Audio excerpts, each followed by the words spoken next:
everyone. It is wonderful to see you all here today. I know many of you have travelled a long way to be here, and I just want to thank you all for coming. And I'd like to thank the organisers for the work they have put into organising this meeting here in Oxford today.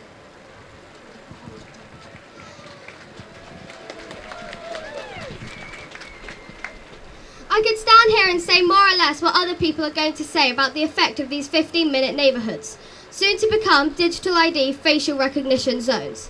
We are watching the beginnings of the Chinification of Europe in preparation of the social credit system. Please raise your hands if you are aware that we live under what is called the British Constitution. If you are aware of that, please raise your hands. Okay, you can put them down now. And again, raise your hands if you're aware that we live under what is called... No. Okay, and again, raise your hands if you understand the meaning of constitutional law.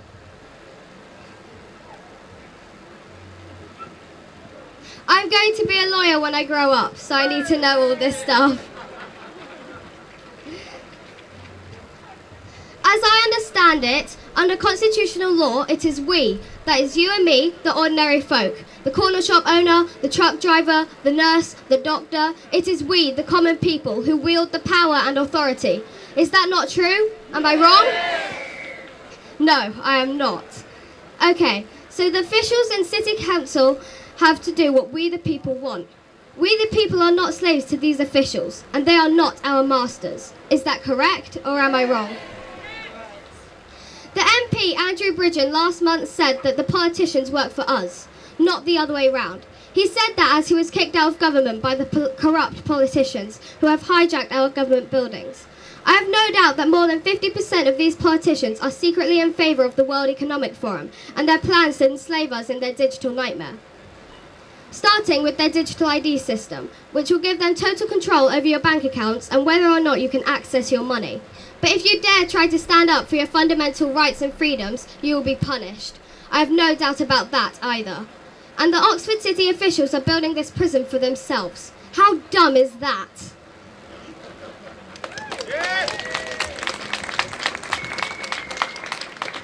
It's laughable that this idea will cut down on pollution. If, for example, you work a couple of zones away, you will now be expected to go out of town to a ring road, drive round the ring road and then come back into town. So how can it possibly be about pollution? Rather than cutting across the short way, a person now has to spend twice as much money on fuel and drive the long way round the city and cause twice as much pollution. And that will have a big negative impact on my carbon footprint tracker. So if I want to have good carbon score, it will mean stay home, don't go anywhere. You can see where this is heading, can't you? In a recent poll, it was claimed that 2/3 of the British people thought our government was corrupt. I think it's way, way more than 2/3. The greedy people have stolen our democracy and are now calling themselves politicians. And they have turned our democracy and our constitution into a tyranny. So what now? Some people ask me, how would you suggest we solve the problems of the world? And I ask, what problems? And they come out with a long list of things from homelessness to starvation, to wars, to energy crisis. And I have to stop them and say, look, the world has only got one single problem. If you deal with this one problem, all others will vanish. And they ask me, so what is it? And I tell them, you must deal with the greedy people. These greedy people are evil and are the one single cause of all the suffering on planet Earth. And until you deal with these evil, greedy people, things can and will only get much worse. The imposter, currently squatting in number 10, recently said that transparency was most important. And yet when asked about his £500 million investment in he declined to answer. So clearly we live in a tyranny. It's very simple, really. In a democracy, the people know everything about the government. But Rishi Sunak has pointed out to us that it doesn't work like that anymore. The transparency he talks about is one of tyranny where they, the greedy people, know everything about us, but we know little about them. The greedy people have amassed personal fortunes which, because they are the greedy people, they keep to themselves. They have stolen the financial resources of the world from all the people to themselves. In my world, my utopia, The leader would be a champion of love and peace and would be hailed as a king, not for the type of blood in his body, but for what he did for the people of his country, i.e., increasing the wealth and quality of life and keeping peace with other nations. For us, the normies, the common folk, we the people, they would be our champions. For example, Rishi Sunak and wife have control of £370 billion. In my world, it would be a crime for any person to keep or have to themselves at their own personal disposal, personal access to such a vast amount of the world's money supply. It would be illegal.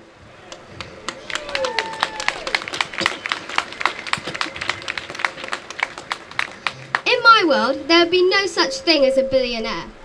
It would never be acceptable for one family to store or hoard vast amounts of personal wealth in offshore bank accounts. It would be a major crime to do so. Imagine it. All the problems in the UK, the homelessness, the hunger, the NHS, the energy crisis, all of the problems could be solved very quickly if Rishi Sunak recycled some of his fortune back to the people he took it from.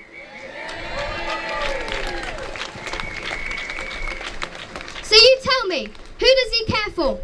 Come on, shout your answers out. Jacob Rothschild! It's darkness! Klaus Schwab! I heard a couple of things actually, but two things. I heard two things there. Nobody and himself. Well, there you go. You've answered the question. It's not complicated. And he would still be a billionaire. These people are criminals in my book and definitely should not be in our government. And the people urgently need to right this wrong.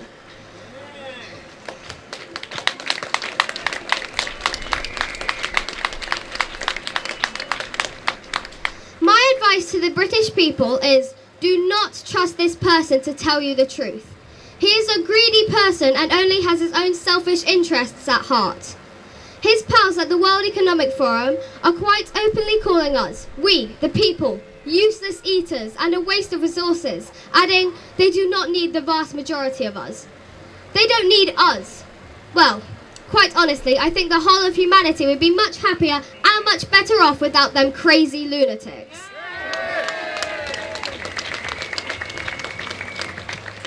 We don't need them, and we don't want them.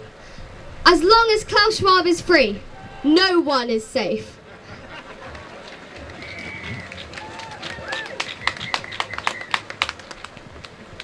Then there are the foolish people. These are the ones who are helping to build their own prison and the prisons that their children will have to spend their whole lives within, being watched as digital slaves and tracked 24 hours, every second of their life where privacy will soon become incomprehensible. I'm speaking about those well-paid officials at Oxford City Council who think they have the right to force their madness on the rest of us. And then there's the destruction of local small businesses. Businesses that depend on the free flow of traffic and the freedom of the people to move around and go about their lives freely as they choose, in order for that small business to survive.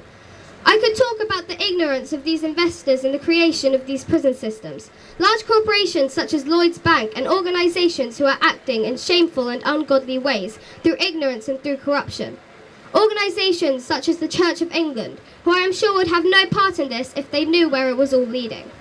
Again, we see the blind leading the blind. All I can think of saying is, oh my God. Do any of you know what is fast approaching? Let's say my friend lives in Zone 3 and I'm in Zone 1. If, for example, I went to my friend's house in Zone 3, my parents normally come and pick me up in their car. It only takes 10 minutes. So does that mean that they would have to go round the ring road and back into town again? If my mum or dad had to drive round the ring road, it would take 30 minutes, causing much more pollution and leaving a much bigger carbon footprint. They will say, you can walk home. Would that be safe for me to walk home? Me as a 12-year-old walking home in the dark alone. Is that really going to be safe? Then they will say, oh, don't worry about that. We've already thought of that. You'll be safe. We will have 1,000 cameras on the streets following you and tracking you all the way home.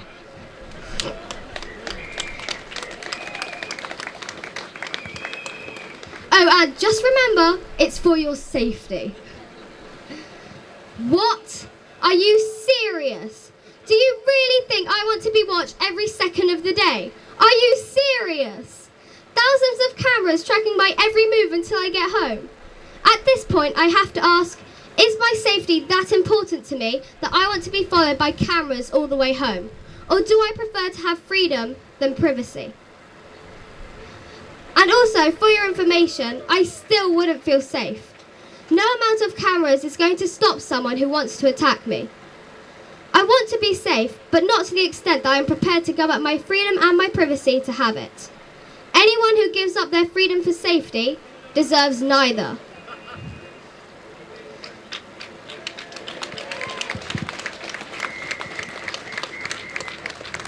As a 12-year-old, I am really concerned about my future. And to Klaus Schwab, I say this: how dare you?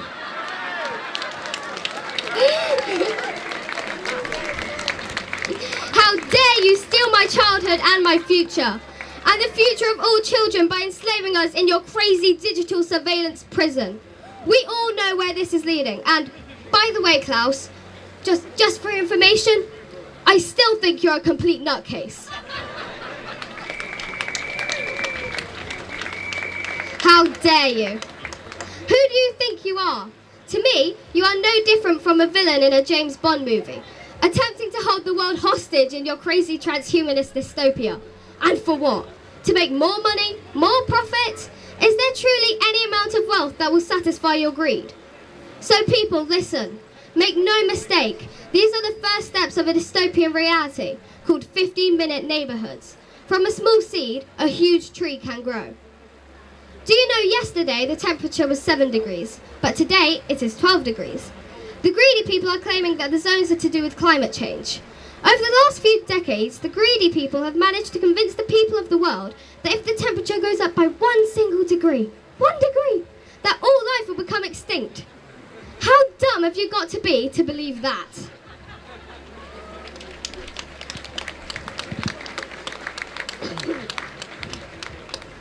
This is not true. It's fake science. Climate change is nothing but a story created by fake scientists and the greedy people, and there is not a shred of truth in any of it.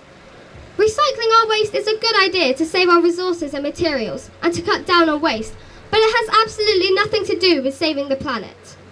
Climate change is being used to control us, to nudge us in the direction the greedy people want us to go. The truth is that the greedy people want total control over everything we do, everything we think, and everything we say. And they intend to achieve it by convincing everyone that climate change is a real danger, when actually, there is no truth in that statement whatsoever. The truth has been turned upside down. Can you people understand why I am so concerned? You must deal with the greedy people and demand our constitution back. Southend Council have blocked the 15-minute nightmares. Now we just need the Mayor of Oxford to grow a backbone and do the same.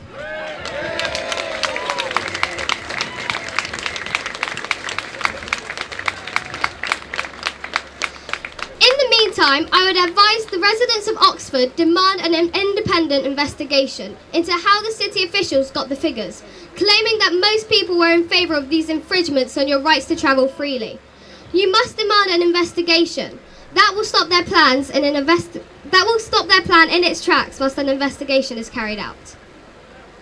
So, before you go home muttering amongst yourselves about the craziest, smallest conspiracy theorist you've ever seen, understand this truth. We no longer have a democratic government in the UK. Our government has been hijacked by greedy and selfish imposters posing as politicians. They believe they are better than us and masters over us.